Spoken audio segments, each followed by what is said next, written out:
It is hard to see past the challenges of food price inflation when summing up the past year for cold chain. And I know you spoke about this in your speech, but what are the main implications of this for the logistics section?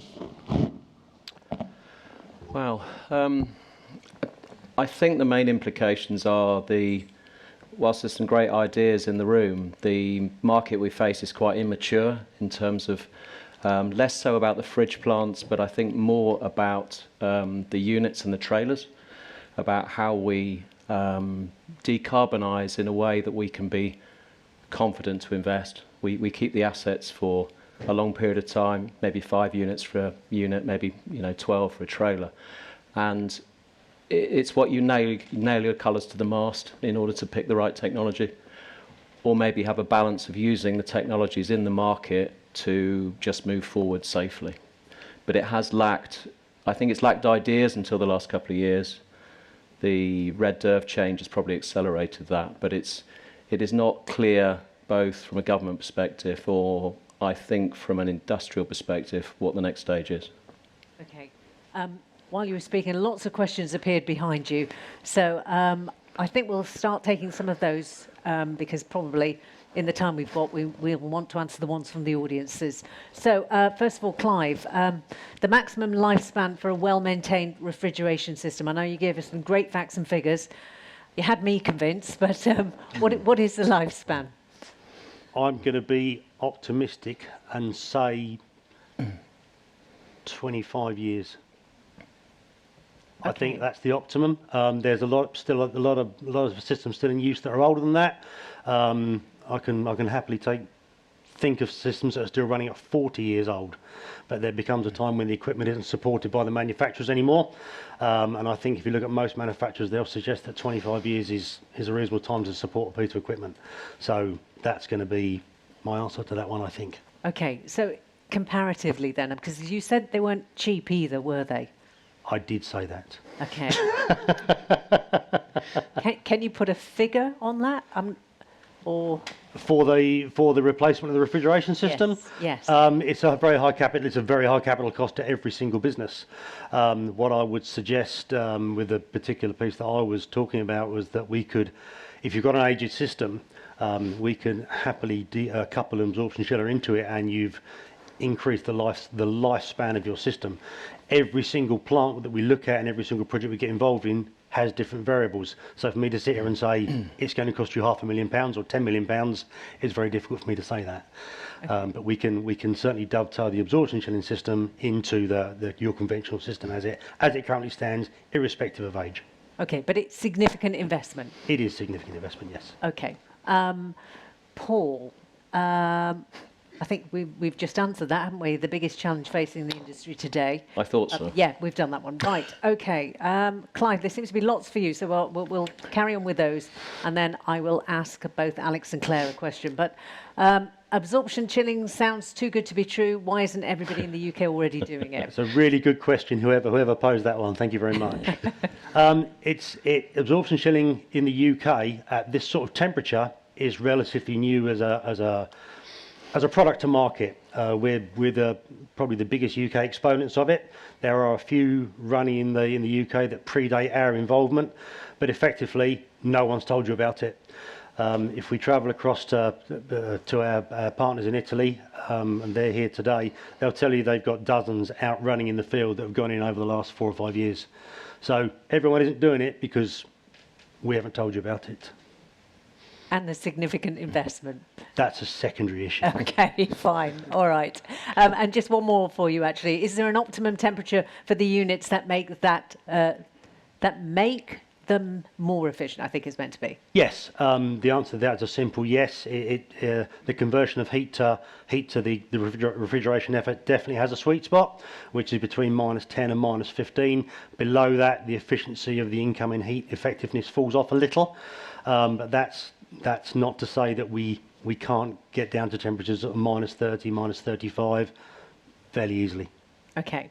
We're going to change the subject completely now because I do want to bring in Claire and Alex at this point. I think this one could be one perhaps you could all answer. How do we attract and, more importantly, retain the next generation of young people into the cold chain supply chain?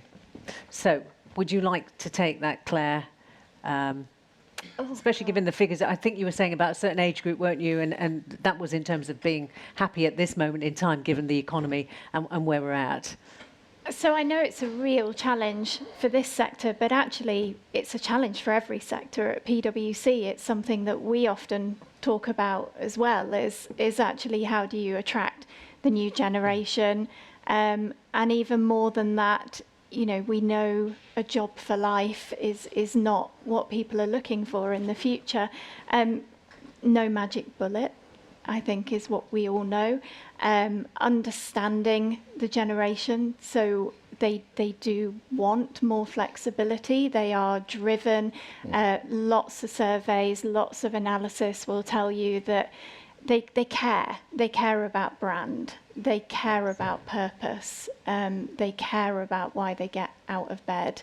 Those sorts of things matter more and more and more so, as much as flexibility.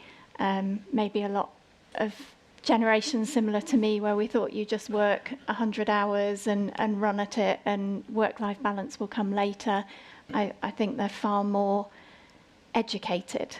Health, well-being. So I don't think it's a bullet, a silver bullet, but I think really there's a great message that you guys have in terms of what cold chain does and the important role that it plays, and those sorts of things I think are important to be understood to attract. I think it was in your presentation, it might have been what you were doing, Alex, about wages you spoke about specifically. How does that feed into this? Because there's a choice, isn't there? They can go to whoever pays the best wage. Yeah, agreed. So I think there's a lot about pay that people are looking at, but as I kind of mentioned, some of the results that we're seeing coming out from the grocery retail sector was some of the much softer benefits. What are the wider kind of facilities that you can offer people that will make it an attractive place to work? Small things like the canteen and the services that you offer there, having a gym and facilities on site for people to be able to do those type of things. We're seeing investment, and the results come out that those type of things actually drive people to want to work and stay in a place a bit longer. Okay. Claire, here's another one for you. You mentioned resilience as a top priority. What were the elements of resiliency on the minds of CEOs? So there was a few things, I think, in the CEO survey. One of the key businesses don't like surprises, and that's, we all know that. Don't like surprises, like to be able to plan, and like to be able to know what's on the horizon. And if we look at where we are currently, we have elections down the line. We've talked about that. We know that there are likely further shocks to come, inflation, etc.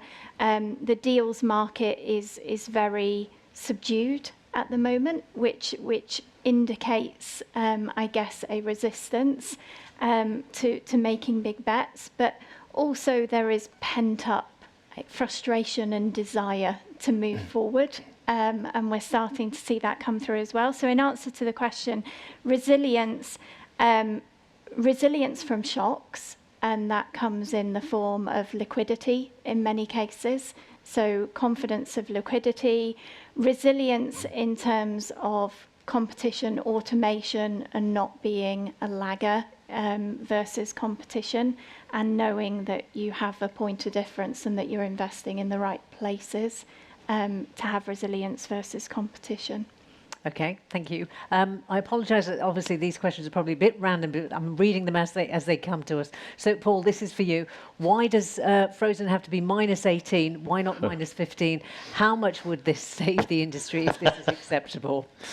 Well, Sounds like you expected. Yeah, well, I wasn't expecting the question, but it is hugely relevant. It's something that the Cold Chain Board have talked about the last year. It's something that we'll be pushing massively in the next 12 months and really seek your support. The real critical temperature is probably -15, but historically, due to the accuracy of our fridges on our trailers and our warehouses, it's defaulted back to -18 to be on the safe side.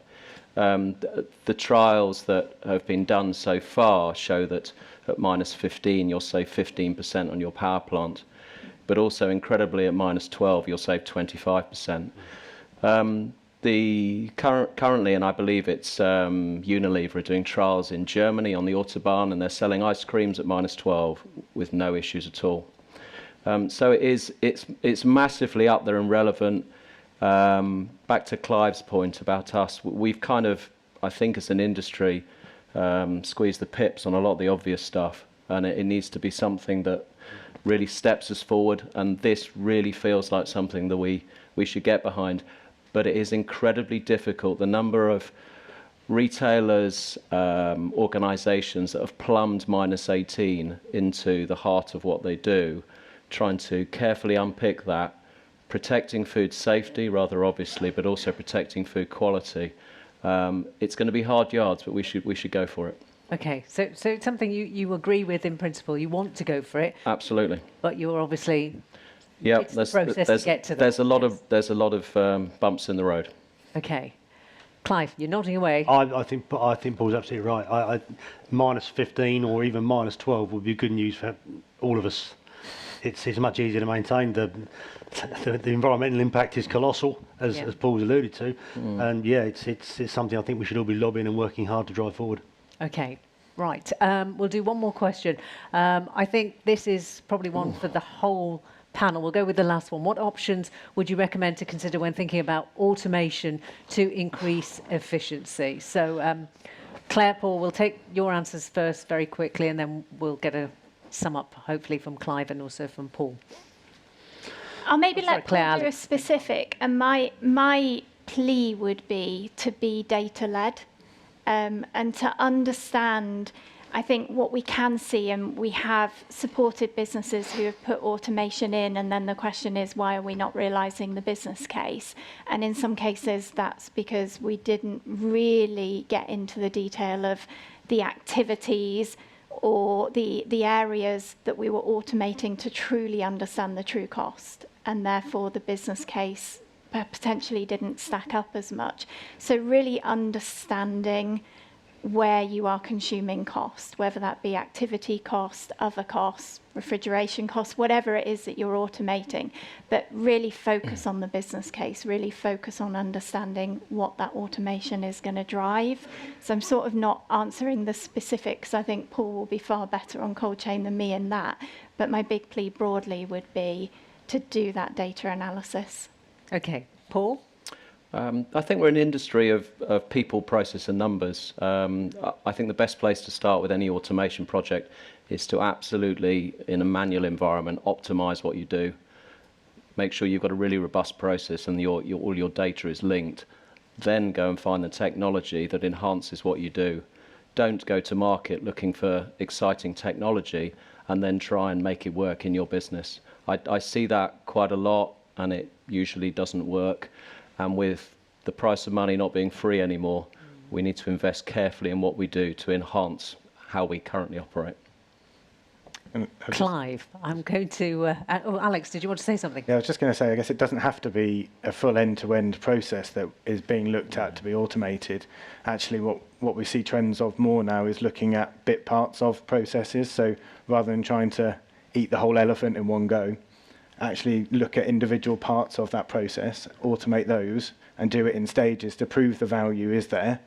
And you don't have to invest quite as much up front by just doing that in parts rather than doing the whole piece in one go. Okay, thank you. Clive? It's really difficult answering that question when you've got three people in front of you who've all given you the answers you would just give. We could have had one on Might absorption give you- chilling, You could, so, yeah, true. and that would have ended quite badly. I think for me, Claire's bang on the money. It's data led. It's identify what's costing you where before you make the investment. It's not free, Yeah.